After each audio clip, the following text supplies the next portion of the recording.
241102 question పై గౌరవ HRD minister గారిని వివరణ ఇవ్వాల్సిందిగా కోరుతున్నాను. గౌరవనీయులైన అధ్యక్షుల గారికి ముందుగా నా హృదయపూర్వక నమస్కారాలు తెలియజేస్తున్నాను.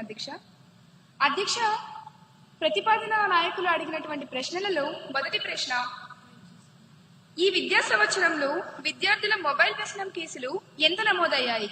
అధ్యక్ష, ఈ ప్రశ్నకి సమాధానం, ఈ విద్యా సంవత్సరంలో 100లో కేసులు నమోదయ్యాయి అధ్యక్ష.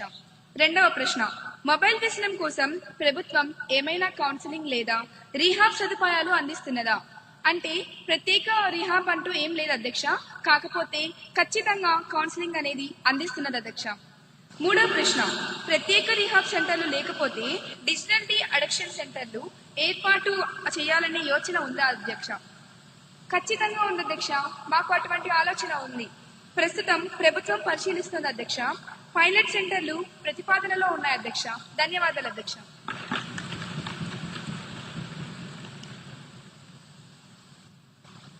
గౌరవ ఎమ్మెల్యే కుమారి నిహారిక గారిని సప్లిమెంటరీ క్వశ్చన్ కి అనుమతిస్తున్నాను. అధ్యక్ష, గౌరవనీయులనే మంత్రి గారు సమాధానం అద్భుతంగా ఉంది. కేసులు 100లో ఉన్నాయట అంటే ఖచ్చితమైన లెక్క లేదా అధ్యక్ష? లేక అది కూడా ఫోన్ లో క్యాండీ క్రష్ ఆడుతూ లెక్క పెడతారా? పిల్లలేమో 5G స్పీడ్ లో ఫోన్లను అతుక్కుపోతుంటే మీ ప్రభుత్వ చర్యలేమో ఇంకా 2G స్పీడ్ లోనే పరిశీలన దశలోనే బఫరింగ్ అవుతున్నాయి అధ్యక్ష. ఆ పైలట్ సెంటర్లు భూమి మీదకు వచ్చే లోపు విద్యార్థులు భవిష్యత్ స్విచ్ ఆఫ్ అయిపోదా అధ్యక్ష? ధన్యవాదాలు అధ్యక్ష. అధ్యక్ష, గౌరవ సభ్యులు సాంకేతిక గురించి 5G గురించి బాగానే మాట్లాడారు అధ్యక్ష. కానీ మా ప్రభుత్వం విద్యార్థుల్ని నేరస్తులా చూడటం లేదు అధ్యక్ష, బాధితుల్లా చూస్తుంది అధ్యక్ష, బాధితుల్లా చూస్తుంది.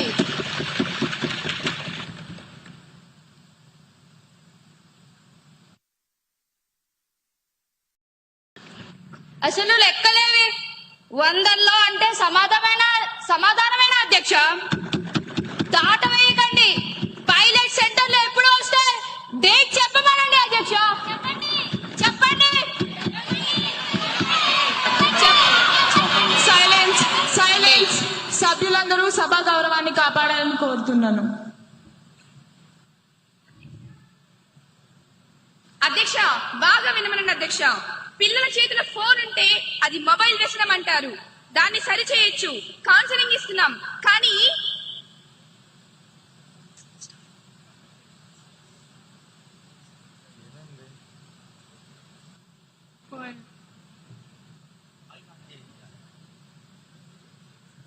అధ్యక్ష, మా మైకులు కట్ చేశారా? మళ్ళీ కథల యాక్షన్ ఎప్పుడు? యాక్షన్ ప్లాన్ ఏది? కానీ ప్రభుత్వం ఏం చేసినా గుడ్డిగా వ్యతిరేకించే మీ మైక్ వ్యసనానికి మాత్రం ప్రపంచంలో ఏ రిహాబిలిటేషన్ సెంటర్ మందు కనిపెట్టలేదు అధ్యక్ష. పిల్లలకి కౌన్సిలింగ్ పనిచేస్తుంది కానీ మీకు పని చేయదు. పైలట్ సెంటర్ల మీద దృష్టి పెట్టాం అధ్యక్ష మేము. మీరు కేవలం అల్లరి మీద మాత్రమే దృష్టి పెట్టారు అధ్యక్ష. తేడా అదే అధ్యక్ష. ధన్యవాదాలు అధ్యక్ష.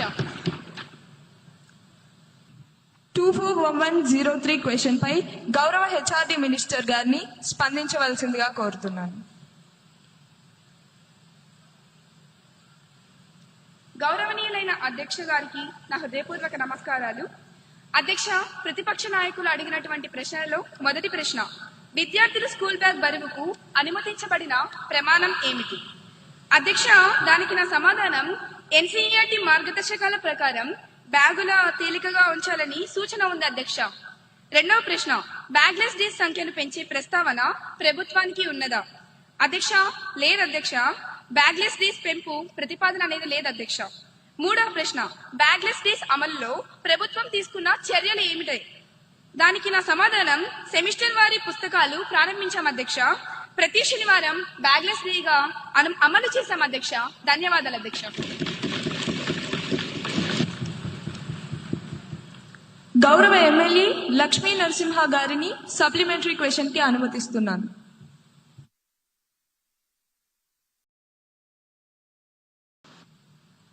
అధ్యక్ష, గౌరవనీయులైన మంత్రి గారి సమాధానం చాలా బాగుంది అధ్యక్ష. మన ప్రభుత్వం పిల్లలకి టెక్స్ట్ బుక్స్ ను, నోట్ బుక్స్ ను, బ్యాగ్స్ లను ఫ్రీగా ఇస్తుంది అధ్యక్ష. కానీ పిల్లలు ఎలా ఎన్ని చేస్తున్నా మన ప్రభుత్వం బ్యాగుల బరువు గురించి ఆలోచిస్తున్నారా లేదా ఎలాంటి చర్యలు తీసుకుంటున్నారో మీ ద్వారా తెలుసుకోవాలనుకుంటున్నాను అధ్యక్ష.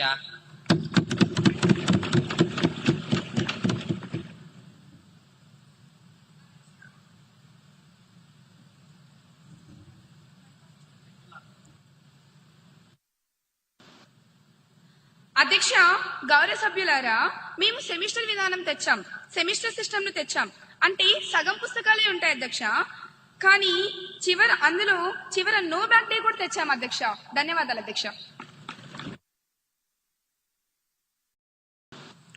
241104 క్వశ్చన్ పై గౌరవ పంచాయతీరాజ్ శాఖ మంత్రి గారిని స్పందించవలసిందిగా కోరుతున్నాను. గౌరవనీయులైన